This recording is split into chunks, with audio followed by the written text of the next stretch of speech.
කාමරේ කතා කර කර ඉන්නකොට කුංචි පුත්‍රයා එයාගේ තාත්තගෙන් අහනවා තාත්තේ කොහොමද යුද්ධ ඇති වුනේ ලෝකේ කියලා. තාත්තා කියන පුතේ උදාහරණයකට අපි හිතමු එංගලන්තේ ඇමරිකාවයි වාදයක පැටලෙනවා. මේක අහගෙන ඉන්න අම්මා කියනවා මොනවද ඔය ළමයට උගන්වන්නේ? ඇමරිකාවයි එංගලන්තේ කවදාවත් වාදයක පැටලුනේ නැහැ නේ කියලා. තාත්තා කියනවා නෑ මම මේ උදාහරණයක් හැටියට මේක අරගත්තේ.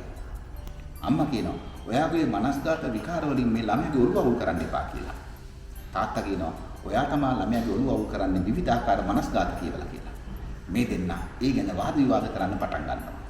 පුංචි පුතා කියනවා හරි තාත්තේ අම්මේ යුද්ධයක් ඇති වුණේ කොහොමද කියන එක මට දැන් හොඳටම තේරුණයි කියලා. මේ දවස්වල යුද්ධ හැමතැනම කිසිදු තේරුමක් නැති වාද විවාද යුද්ධවලට මඟ පාදිනවා.